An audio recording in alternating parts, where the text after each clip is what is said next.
I am telling you this from experience. I know it. If you go to jail and you say 5 to 10 years, all right, 5 years, and maybe you get off in 6 for good behavior. But when you are drafted into the army, there is no date that you are promised where they let you out. You're in for the duration.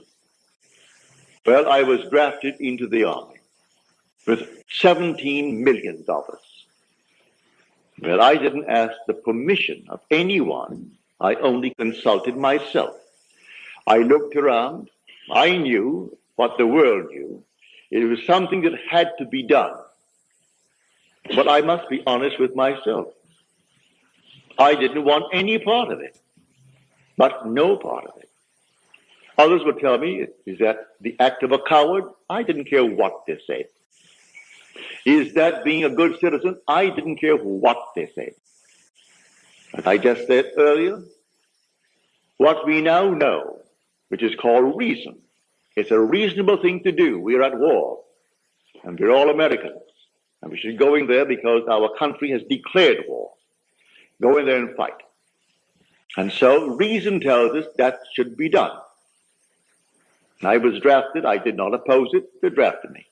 Took me down to Camp Hook, Louisiana for my base training. And while I was there, I didn't want any part of it. And I dared to assume that I am out of it. And made my normal natural application, as you have to do in the world of Caesar. Within 24 hours, it came back, and it was simply rejected.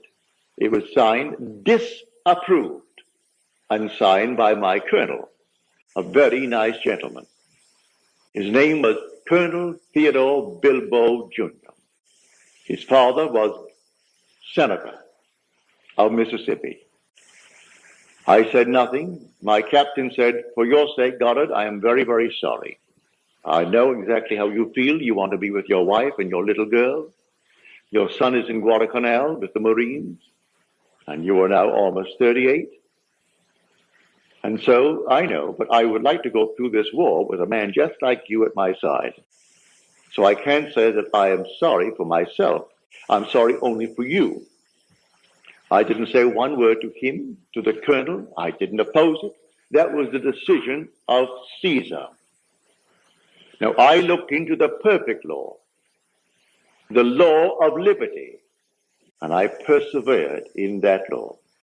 And I slept that night as though I slept in my own home in New York City on Washington Square, where I lived on the 7th floor. I lived on that floor, and it was a very large apartment, 2 bedrooms, a lovely big living room, a dining room, a huge kitchen, and the foyer.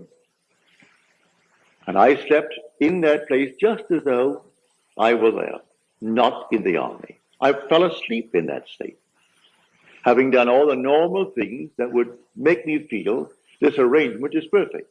I rearranged the structure of my mind. Instead of seeing 25 men around me sleeping upstairs and knowing that 25 are down below in the next area, I slept in my own bed with my wife in her bed and my little girl in her crib in the corner. I felt everything in that place just as though it's taking place. And I rearranged the structure of my mind and fell sound asleep in that state. At 4 o'clock in the morning, here comes a sheet of paper before my eyes and a hand from here down with a pen in its hand. And the pen scratched out the word disapproved. And it wrote in a bold script, approved. And then I heard the word, that which I have done,